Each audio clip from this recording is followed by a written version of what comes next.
It's been a blur the last month of just the conference talk things. Well, you were all over the place. Yeah, I was all over. I think probably what I think is, which by the way, you know what? One time I'd love to come back and do like a thing on gravitational field distortion. Yeah, that would be great. Yeah, because one of the things is like I've kind of got this thing where I'm going for in different fields here, whether it be cryptid type thing.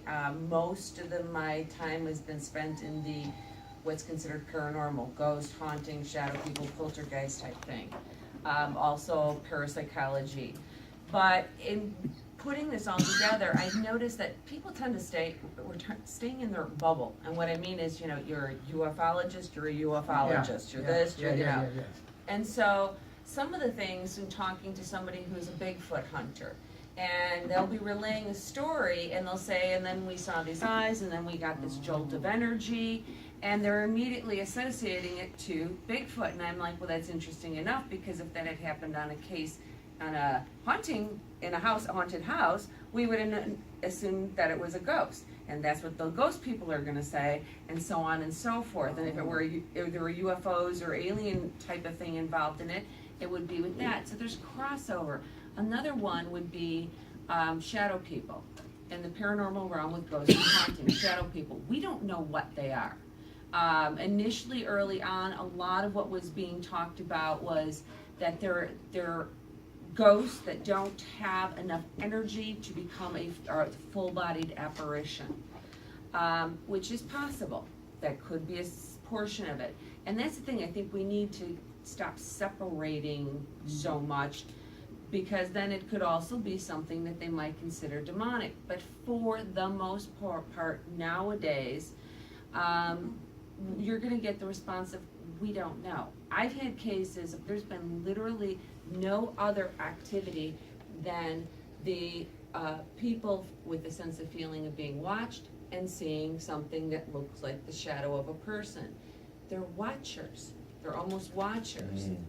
And then what I mean by that is that starts to indicate to me that this may be a combination, which you do find areas like that, where you're getting UFOs, you're getting EVP ghost type activity, you're getting sightings that look like Bigfoot.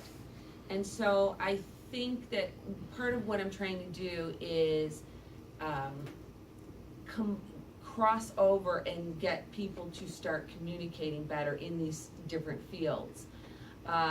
Because again, going on what, you know, shadow people or watchers, is this something that might be alien versus what we would consider ghosts? More than anything, probably what I kind of look at is what's that root, what's that cause? How is it possible that these things are happening, and why and how are we becoming privy to witnessing all these different types of bizarre phenomena that are occurring? And some of that, I think, has to do with, and you have your go-to of wormholes, but gravitational field distortion, and a lot of stuff that we are currently experimenting on. I don't want to get a lot into that, because I think that's something I really would like to present on some of the different things that we're experimenting on, so it makes a little more sense cohesively. Something that I think why he has you up there, though, is you talked about your experience of what you saw on your balcony. Oh, with the UFO thingy? Mm-hmm. Yeah, bring that one up. What the heck? What the heck? Yeah, I had never seen a UFO my whole life. And I actually experienced it at home. I'm a smoker. My bedroom's on the second floor. I was out on the balcony at about 11:50 at night. And I think I could make it up. I have it written down. I think it was June 3rd.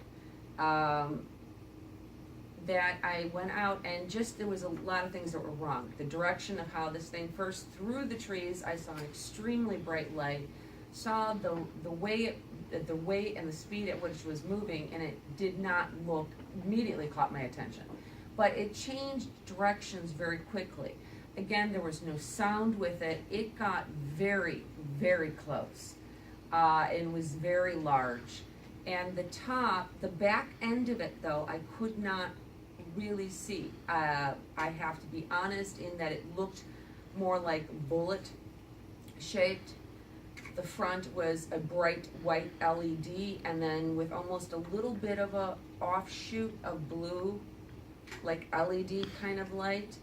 I think my brain filled in that the end of it continued to look tubular, because you couldn't quite see it. As it passed, what happened then, again, no sound, the movement as I'm watching it in the sky is I would see it, and then it would be gone, and then I'd see it, and it'd be gone, and then I'd see it, and this is all instantaneously, so it was moving at quite a good clip, and it was also seemed to be a cloaking.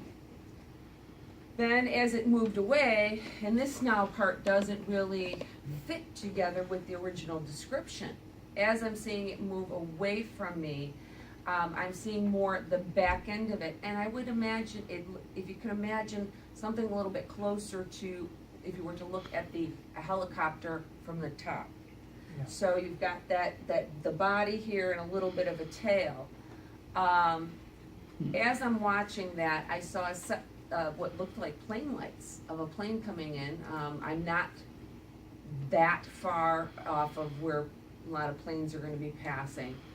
And I was immediately noticed it and thought that, well, this is going to be interesting because I wonder what the people on this plane are seeing. You know, it's like I'm seeing this from there, and they're like much closer. When I noticed that this original UFO was stopped and kind of staying in this position, and the lights came and they just stayed there. And the next thing you know, the lights just went gone on what I thought was a plane.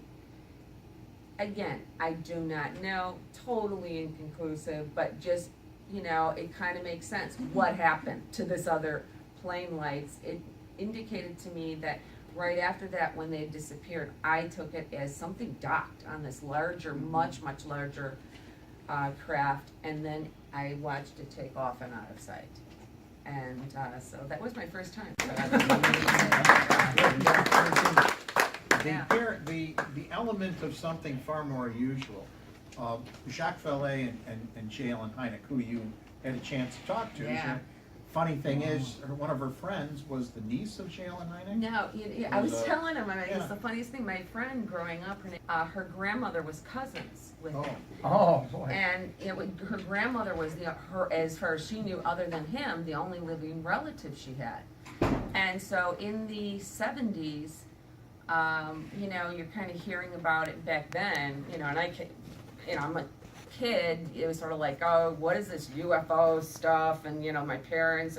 So the grandmother called him and got him on the phone, and we were talking. And now when I think back at the time period of when we called, it was probably a pretty critical time for him, because he was very tight-mouthed and was basically, I can't tell you much, but yes, it is true, they are real.